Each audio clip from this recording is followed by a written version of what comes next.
If you visited Princess Anne back in 1913, you might have sent somebody a postcard like this one from the Washington Hotel.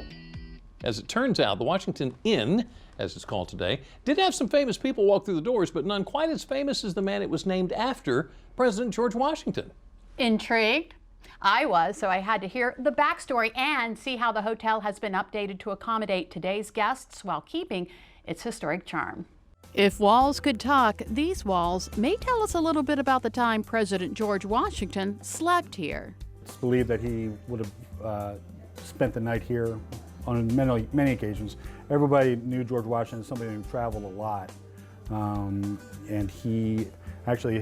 Martha was from the Eastern Shore. The Washington Inn in Princess Anne dates back to 1744. In addition to what are now referred to as the Heritage Rooms, the Washington Inn has two staircases next to each other. It's believed that the two staircases were one for men and one for women. One couldn't walk up behind the other, so they just divided them. These are the original features of the centuries-old establishment that current owner Ian Fleming wanted preserved when he bought the inn. But first, he had to take on major renovations. 1744 is a good age, and it had been run as a commercial business since then, and not a lot of restoration done throughout that period of time. Fleming says he teamed up with the town, the county, and the state to secure grants to pay for the project that created a lot of surprises once they dug in. This room we're standing in now, for example, when we took the floors or the carpets up in order to get into the asbestos of the pipes underneath in the heating system, we found the floors were all rotten. And actually walls such as this were actually floating in midair.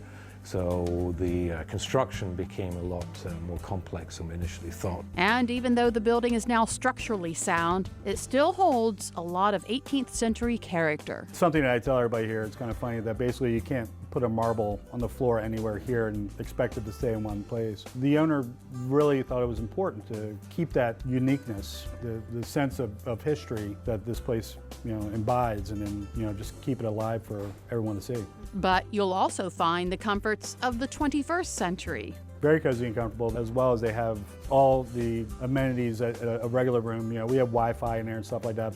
But for the most part, they're appointed with furniture that can be as old as 200 years old.